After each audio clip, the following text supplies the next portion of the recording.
Job retelling the story. This is the story of a guy who has worked for 20 years in a big corporate American company, and one day he just gets a pink slip. So he's standing in the corridor of his office building and thinking about the past.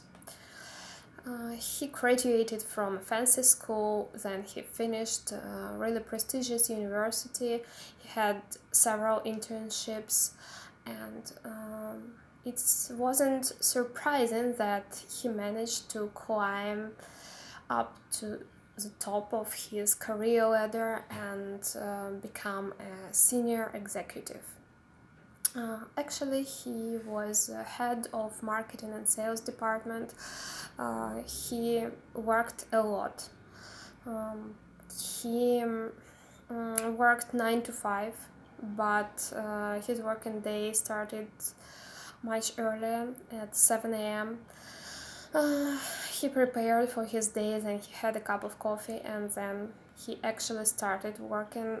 In the evenings he usually had business meetings or he went to corporate parties, and even when he came home he had to do some more work. He couldn't have vacation or rest. He worked overtime, and I think we could say that he was a workaholic. One day he was on the edge of leaving. He wanted to quit his job, but his wife was on maternity leave, so he couldn't just resign. It was never an option. He couldn't quit and leave his family with no income. His mom was a teacher, and she was a workaholic too. She worked too much, and that's why she had some health problems, and she had to leave her job because of that. She had, as our hero says, she had poor life-work balance. His father was a factory worker, and when they had some problems in the factory, when they had to work too much, they just went on a strike, and that's how he got the position of factory supervisor, and he made a good career. He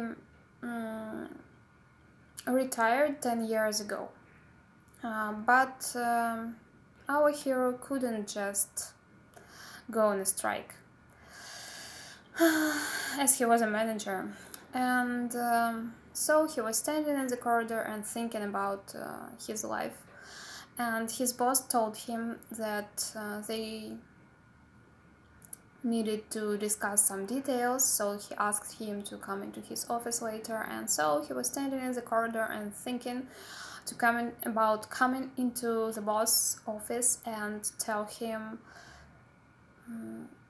what a jerk he was, because actually he never liked his boss and his boss never liked him either. So he opened the door of the office, and he saw a birthday banner, and everybody, his colleagues and his boss, everybody shouted surprise, and that's when our guy understood that it was just a birthday prank. But at that very moment he realized that he had enough. He had had enough. It was time to quit, and he just turned around and closed the door.